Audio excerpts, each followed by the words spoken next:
Marketplace is supported by Putnam Investments, celebrating over 70 years of service to financial advisors, their clients, and institutions worldwide. Putnam Investments, a world of investing. Produced in association with the University of Southern California. Getting a business license renewed is usually a matter of paperwork. Maybe a wait in line at some government office, a few signatures and handshakes. But it took a mighty bit more than that for China to say yes to Google's renewal request. From American Public Media, this is Marketplace.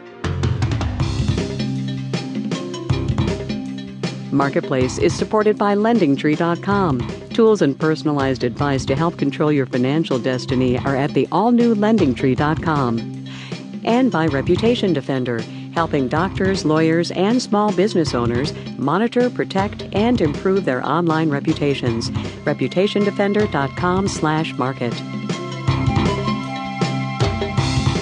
From the Frank Stanton Studios in Los Angeles, I'm Tess Vigland in for Kai Ryssdal. Thanks for joining us on this Friday. It is the 9th day of July.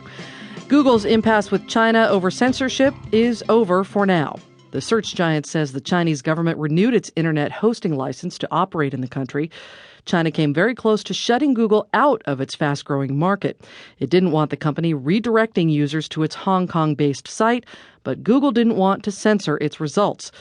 Janet Babin reports on how the compromise could serve as a model for other companies wanting to do business in the Middle Kingdom. Google decided earlier this year that it couldn't uphold its famous business philosophy to make money without doing evil and continue to censor search results for Chinese users. Google started redirecting Chinese users to its Hong Kong site in March, but the Chinese government was insulted. So Google cooked up a last-ditch workaround. It stopped the automatic redirection, but made the Hong Kong site just a click away. That subtle change seemed to be enough for Chinese officials. Perry Wong's an economist with the Milken Institute. The Chinese government want to show to the world, I suppose, that we are still open for business. We can still work together and make some deals. The compromise lets Google take the high road to some extent. Even though it knows China may still tamper with its search results, it doesn't have to do any dirty work to please China. Analyst Gene Munster covers Google at Piper Jaffray. Google is doing their part. They've washed their hands clean of any sort of censorship. The government is applying a firewall and a filter on top of Google's results. This delicate ballet benefits both players. China shows it's open to the global community. Google gets access to a growing middle class. Matt Cummins is CEO of Pacific Epic China Research. You have to get in there and roll up the sleeves and work with the Chinese government to try to grow in that market. It can't be ignored. You have to be there. Even if it means a business has to compromise a part of its core philosophy. I'm Janet Babin for Marketplace. For those of you who took a quick trip to the moon last night and haven't heard the big news yet, LeBron James is leaving Cleveland for the Heat of Miami.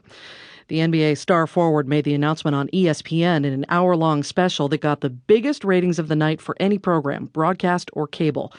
The reaction in Cleveland was swift and furious. The Cavaliers owner called the decision a cowardly betrayal, and it got nastier from there. Part of Cleveland's plea to keep King James was that the local economy would foul out if he left. Marketplace's Eve Troe looks at whether his looming departure is really that apocalyptic. If you do an online search for Cleveland economy, this fake Visitors Bureau ad appears near the top. Our economy's based on LeBron James. Buy a house for the price of a VCR. Our main export. It's true. Cleveland's been down on its luck. The city was deemed most miserable in the U.S. by Forbes magazine this year. But LeBron's been a bright spot, with an economic halo. Since he was drafted in 2003, Cavs games have gone from half empty to sold out.